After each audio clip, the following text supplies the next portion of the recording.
Баршаларыңызға қайырлы күн көрермендер, менің каналыма қош келдіңіздер.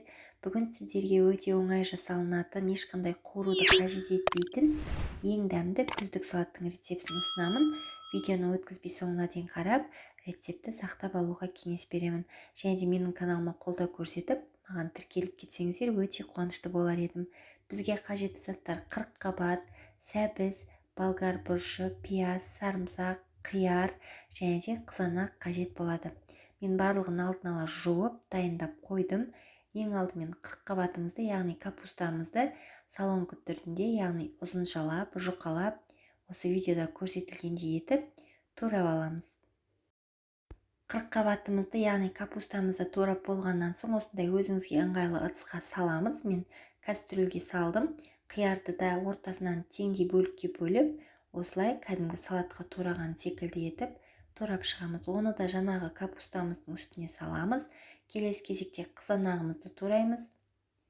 Қызанағымызды өте кішкентай қылып турамай, осылай орташа етіп турасаңыздар болады. Оны да жаңағы ыдысымызға саламыз. Келесі кезекте болгар бұрышымызды да ұзыншалап, яғни салон түрінде жұқалап турап аламыз.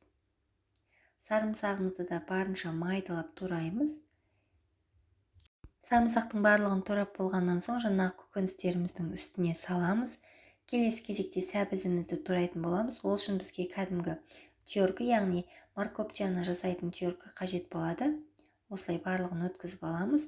Оны да сәбізімізді де жаңағы көкөністеріміздің үстіне саламыз. Туралған пиязымызды саламыз. Пиязымызды барынша жұқалау етіп турауға тырысыңыздар. Осылай барлық көкөністерімізді турап, үлкендеу осындай бір ыдысқа саламыз. Келесі кезекте дәміне қарай тұз саламыз. Тұзын әркім өз қалауынша салады. Дәміне қарай менікінен аз немесе көп қосуларыңыз мүмкін. Мен бұл жерде аз қасықты қатты толтырмай 3 қасықтай салдым. Оның үстіне қызып тұрған сұйық майымызды қосамыз. Міндетті түрде қыздырып алыңыздар. Және де біздің банкымыз атылып кетпес үшін осылай аспиринді ұнтақтатып қосамыз.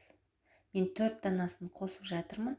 Жақсылап осы салатымызды араластырамыз. Осы кезде дәмін қарап, тұзын қарасаңыздар болады. Енді қақпағын жауып, 1,5 сағатқа салқын жерге қалдырамыз. Сол аралықта мен банкілерімізді булап дайындап аламын, яғни манты қазанда булаймын, кастрюлінде қақпақтарын қайнатып жатырмын. 1,5 сағаттан соң салатымыз дайын болды. 1,5 сағаттан соң тағы да жақсылап бір араластырып аламыз. Содан соң жаңағы булап дайындап қойған банкілерімізге салып шығамыз. Осылай барлық салаттарымызды жаңағы банкілерімізге салып шығамыз. Қолымызбен нығыздап салуымыз қажет. Енді артып қалынған суын, яғни шырынын осы банкілерімізге құйып шығамыз. Және де қақпақтарын жауамыз. Қатты бұрап жаумаймыз, жай ғана бетіне жауып қойсаңыздар жеткілікті. Қақпақтарын осылай жауып болғаннан соң, жаңағы манты қазанымыздың кастрюлін қолданып жатырмын. Астына қалың осындай полотенцені жайып, үстіне салқын су құямыз. Міндетті түрде полотенцені қолдануымыз қажет.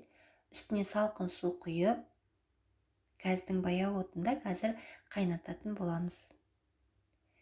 Достар, көріп тұрғандарыңыздай суды өте қатты толтырмайсыздар. Мен банкының жартысына ғана құйдым. Осылай газде қайнатамыз. Қайнап бастағаннан соң 30 минут қайнатамыз. Егер банкілеріңіз 2 литрлік болса, 40 не болмаса 50 минут қайнатуымыз қажет. Енді қақпақтарын жақсылап жауамыз. Көріп тұрғандарыңыздай біздің салатымыз дайын. Бұл салатты салқын жерде қыс мезгіліне дейін сақтасаңыздар болады. Өте дәмді әрі оңай жасалынатын салаттардың бірі.